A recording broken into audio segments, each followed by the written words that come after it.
Beautiful. Okay, so there's other possibility for us. Hey, next question. Hi, thank you for a pitch. Can you tell us about the most successful Kickstarter campaign you helped with? Sure, no problem. The most successful campaign was a little bit less than 2 million, and it was Spine Gym. It was a finished product that focused on stomach and core strengthening exercises. It had a patent. That's very important. Anybody's got patents here, that's a good start. So why were they so successful? They had a great marketing agency in the United States, funded today, and they had the ideal customer segment, and they were able to optimize on that. And they made $500,000 on Kickstarter and made a little over $1 million on Indiegogo, which they continued an in-demand campaign. Next question. Back here. Here you go, sir. Thank you. Actually, everything you told fits my knowledge about Kickstarter. But one question, which also fits my knowledge. Can you go back to slide where was the marketing and the user support and this one. Where is the product building? Product building. Yeah, actually, I really see that most successful Kickstarter campaigns don't deliver. They just make viral campaign, pre-marketing, and customer support is a story which just didn't make it. But they are successful. Is it part of the plan or? You're asking where's the product building? Yeah.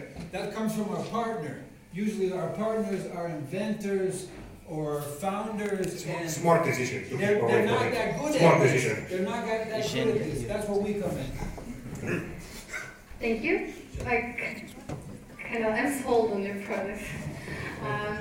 Why you decided to have a flat fee of $99 to euros instead of having a flat fee plus % of what they raise on the platform? Because you help them raising, right? Yeah, great question. At the moment, when we're consulting, we sign a contract when we're consulting, and we have a flat rate plus a percentage. That works because the money, we're in the money stream, so that works. But when we're doing this platform, we're not going to sign a contract. The contract is 6 pages long, so we're trying to get as many users as possible. You have a contract in there. It's a step that maybe will lose users. So we want to do away with the contract and go to a flat rate. Okay. Next question.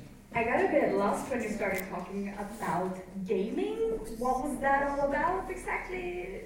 Yes, we're going to use artificial intelligence. Okay, that's the main engine in our platform, and that's what our competitors do not have.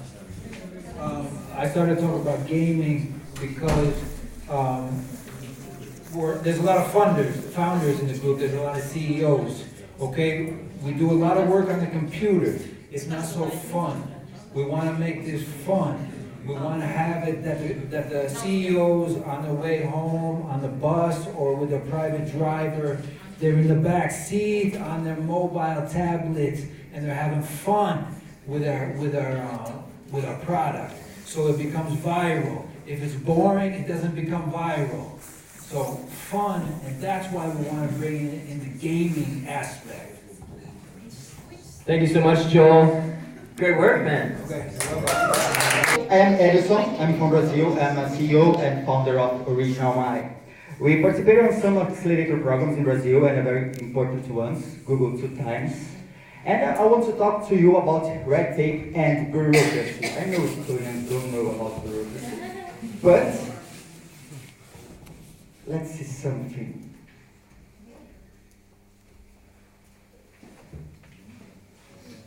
The idea is to use the blockchain to disrupt Brazil's notorious notary industry, which is a major source of red tape.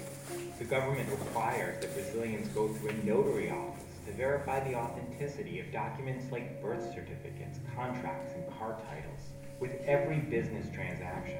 Osario's company offers a different method for verifying documents that eliminates the hassle.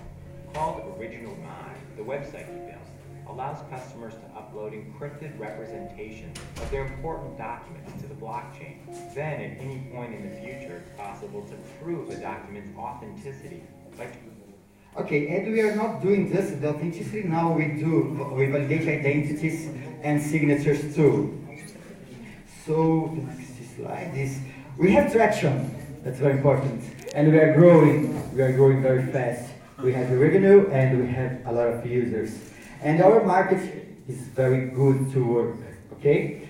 Our business model is B2C, B2B2C company, SaaS model integrated by APIs. And as I said before, we have three main products: validating and issuing a blockchain ID, validating signatures, and digital content. And around that tools, we develop a lot of tools and use cases like this. We have a partnership with a notary in Brazil, so Brazilians don't need to go to the notary anymore to stamp a document, and it's saving costs. We did the shareholders voting for a Brazilian Association of Fintechs. More than 400 fintechs used our platform for signing their votes on the new board. And we have the Mudamos. Mudamos is a platform for signing public petitions, and it's being accepted by the government, and they won the Google.org Social Impact Challenge in 2016. We have a huge community around us holding the hashtag #HackTheNotaries. And they have our token to the anti-bureaucracy coin, and they use our token for accessing the platform services and being rewarded. Our founding team, me and Miriam Oshiro, and I am too, I participate on ISO, the International Standards Organization for Blockchain Privacy and Identity. And our roadmap is developing the EU market. And right now we are raising some money, 500K to 1 million, for achieving our milestones until the end of this year. Time! Let's keep in touch.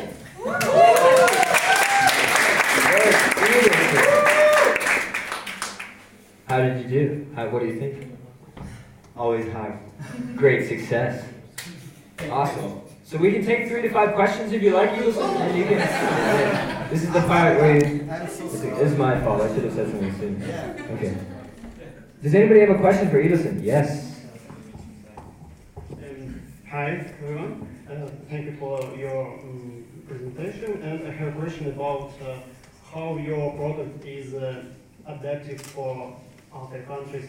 Like you showed it in the context of Brazil, right? Yes. Yeah, but there are lots of countries with the same problem and even more complex.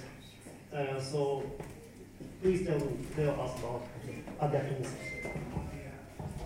Well, that's why we moved to Estonia, for following the leads we have in the south of Europe.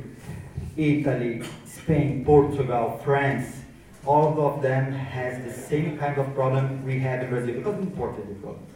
We learned the problems with them. And I think our solution can be connected to any government or any notary for developing and improving efficiency and reducing the bad bureaucracy. There's a kind of good bureaucracy. I don't know if it exists, but the bad bureaucracy exists a lot, and we can help that. Right here, next one, and then country. Does the government recognize these contracts? The government could not recognize something that is encrypted in the blockchain. The government is recognizing and accepting this kind of signatures on public petitions, this kind of voting, because it's impossible to fraud. It's very difficult to fraud. We can prove you with our blockchain ID, you are you, and what you are doing on the internet. We can prove that. And because of that kind of proof, you can sign the public petition on a unique way, and your signature is stored on the blockchain too. And they can validate and audit all the information in the real time. Before my protocol, it was impossible for validating signatures because, for example, signing a public petition in Brazil, it tried to happen 4 times.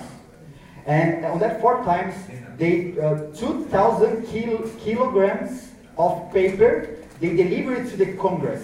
And the signatures must be validated just in a notary. It's almost impossible. And with this kind of solution, you can validate all the signatures in the real time. You have no transport costs and time. and you can run your petition being signed around the world, your global. In money and quantity. Yeah, we have 30,000 customers, even with holders on our token. We have a lot of B2B companies. We have many lawyers and lawyer offices on Brazil using our platform. And on last Brazilian elections, our platform was used for certifying fake news. So a lot of candidates used our platform for registering the government proposals and fake news on social networks too.